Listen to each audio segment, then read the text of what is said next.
10 years ago, I started my investing journey with this little $100 bill.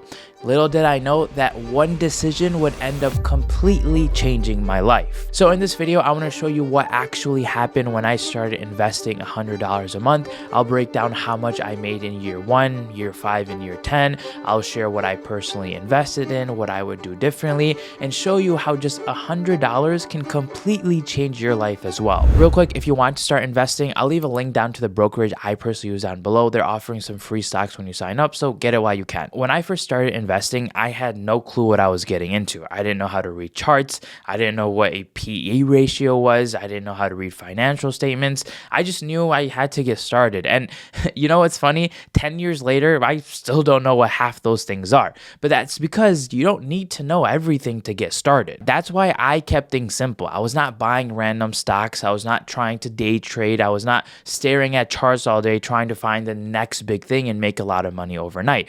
I chose to invest in low-cost ETF index funds like VOO, QQQ, and SCHD. The reason I liked ETFs was simple. I didn't want my entire financial future depending on whether I picked the right company. Because when you first start investing, it's easy to think that you'll be able to spot the winners. You think you'll be able to buy the next Apple, the next Amazon, or the next Tesla before everyone else. But after you've been investing for a while, you realize picking winners is a lot harder than it looks. And even if you're right once or twice, being right consistently for 10, 20, or even 30 years is nearly impossible. And that's why ETFs made so much sense to me. With something like VOO, it's like buying a piece of the 500 biggest companies in America. If one company has a bad year, there's 499 other companies making you money. It wasn't exciting, it wasn't flashy, but it was simple enough for me to understand it. And looking back, that was one of the best decisions I ever made. So what actually happened in year 1?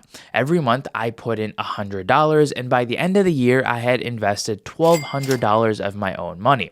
And after all that saving, cutting back, and making sure I was consistent every single month, my account was worth a whopping $1,300. Yup, a whole year of investing, I made just $100. You could probably imagine how I felt. I was being disciplined, I was cutting back on a lot of spending, and after a whole year, the market rewarded me with just $100. At that point, I was definitely thinking about quitting, not because I didn't believe in investing, but because the results felt so small. It almost felt like, what's the point? But I already had started and I told myself I was going to keep going, so I did. And honestly, this is where a lot of people quit. They invest for a few months, maybe even a full year, and when they see that they're barely making any money, they stop, they quit. But the problem is they're looking at the short-term return instead of looking at the long-term picture. In the beginning, your portfolio balance is not the most important part. The most important part is proving to yourself that you can stay consistent with investing. And once I proved to myself that I could invest $100 a month,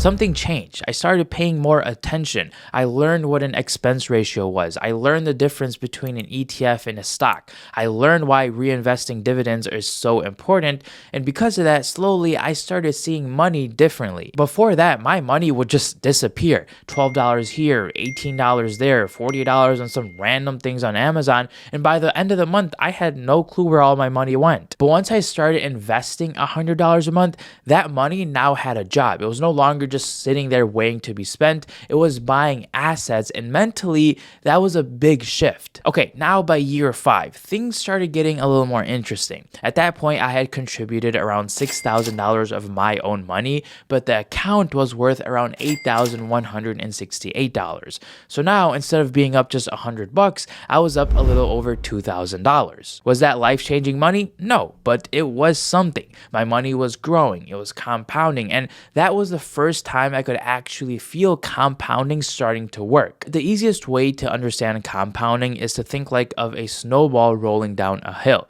At first, it starts small, it doesn't look like much, but as it keeps rolling, it picks up more snow. Then that bigger snowball picks up even more snow, and then the bigger it gets, the faster it starts going. It's like a compounding effect. And investing works the same way. Your money grows, then that growth starts growing too, and over time, the whole thing starts building on top of itself and growing exponentially. But by year 5 was also when I started realizing something else. Investing itself was not the hard part anymore. The hard part was not getting distracted. Over the years, I saw everything. I saw good markets, bad markets, COVID, wars, inflation, and all the scary headlines that make people want to stop investing.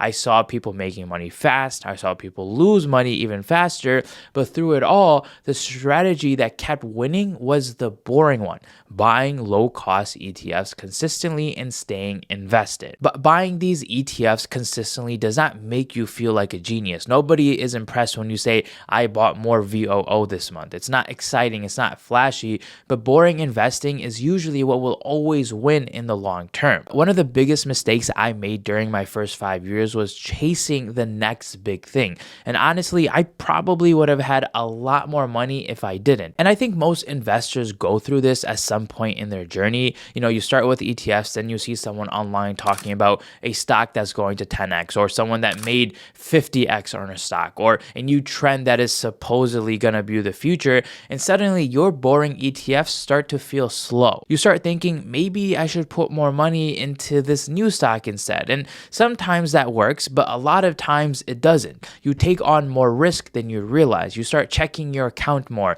You get more emotional, and instead of building wealth, you basically start gambling. Now, I'm not saying individual stocks and following trends or taking risks is bad, but there's a big difference between smart risk and random risk. Smart risk is understanding that if you're young, you may be able to handle more volatility because you have more time.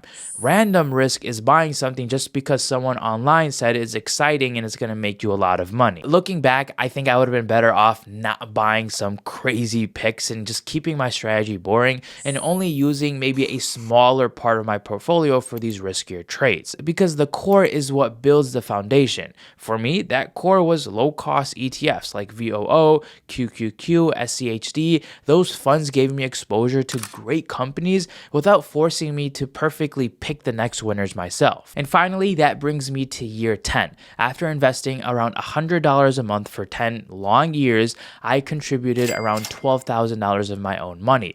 But that $12,000 grew to a whopping $27,000. That is crazy to think about. What started as just $100 now turning into over $27,000 simply from staying consistent and letting the money compound and, making a few mistakes along the way. Now, before you hear $27,000 and think, okay, that's nice, but that's not exactly life-changing money, Faris, this is where you have to stay with me, because the first 10 years are not where compounding looks the craziest. The first 10 years are actually the slowest part. It's the years after that where your money starts growing exponentially. This is when the growth really starts to speed up. If you invested $100 a month at a 10% return, which is the average right now, after 20 years, it could become around $76,000. After 30 years, it could become around $226,000. After 40 years, $632,000. And after 50 years, around $1.7 million.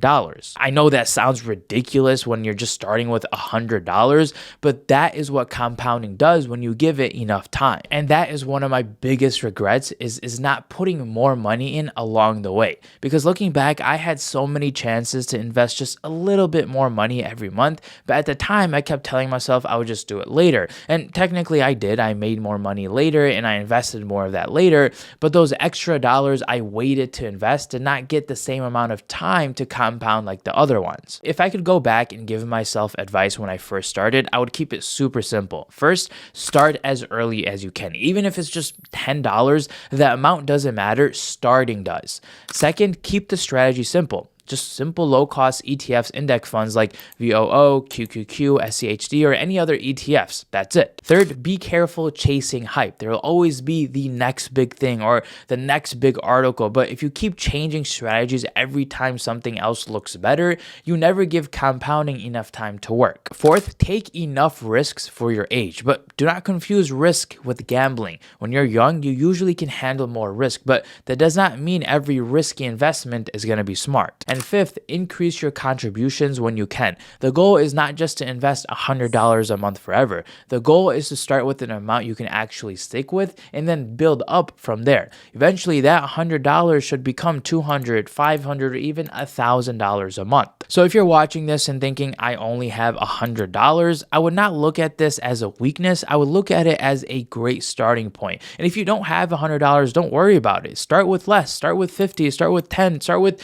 even $5, but just start, because I promise you, you will make a lot more than you think. Remember, if you're new or you want to start investing and just want some free stocks just for signing up, I'll put a link to the brokerage I use down below. They're super beginner friendly and only take a few minutes to sign up. And who doesn't want free stocks? Don't forget to subscribe. I make videos all about money and how you can grow your wealth, and I'll see you guys on the next one. Peace.